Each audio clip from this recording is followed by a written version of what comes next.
Now you'll notice that the kids mostly are not cueing. On some segments of this tape they are cueing, but typically it's a receptive method of communication. Okay, let's stop that one. Okay, you people over here that have not experienced cueing, did you get enough of that? Okay. Now don't laugh. I just told you the kids do great that do cueing. As I said, it was designed as a receptive method of communication. So you as the adult would be the cuer. The students are expected to use oral communication in theory. I do have clips of cued speech where children are cueing, not just on this tape. Once in a while they will cue, but I have clips where kids use it just like a sign system. I mean, they're cueing everything they're saying. Probably inaccurately, but I mean, they are cueing. I've also, for example, Sedalia, Missouri, cueing was used very systematically in conjunction and is used there very in conjunction with C2. And their program policy was that when there was a new novel word for which there wasn't a sign, that's my definition of novel, meaning there wasn't a sign for that word, they would cue that word.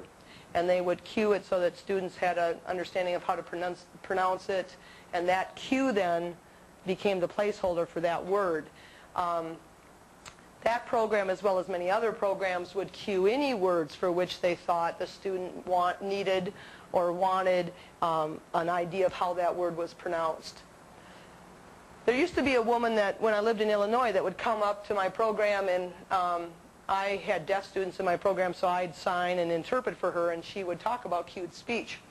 And she'd always do really terrible things to me, like say supercalifragilisticexpialidocious, see, and stuff like that. And then I'd have to try to wildly fingerspell those words. And of course, her whole point was that she could cue those much more efficiently than I could fingerspell them. She always won.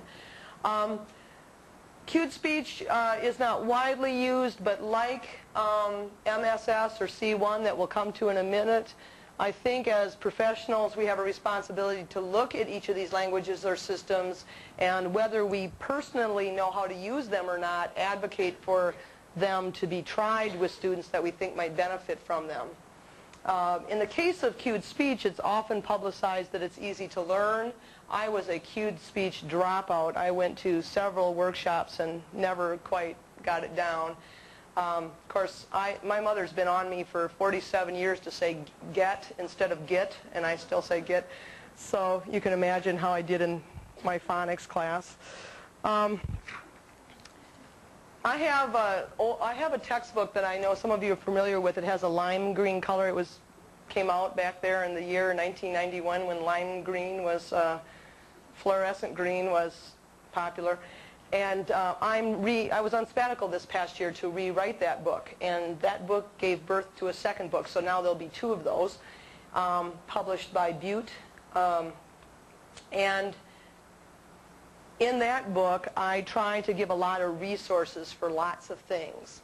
And one of them is that I have about 8 places that you can write to for cued speech information.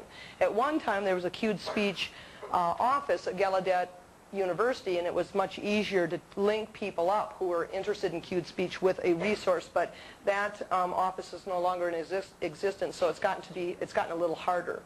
However, there is material put out by some of these groups, and I just wanted to show you this overhead as an example of some of the material that's available. And there's videotapes and training tapes available as well. Some of them, again, now this isn't so you can read it, it's just so you can see that some of this material, is very helpful in explaining to you exactly how you'd use these systems. Okay, well, moving on then to the languages and systems, or to the systems part of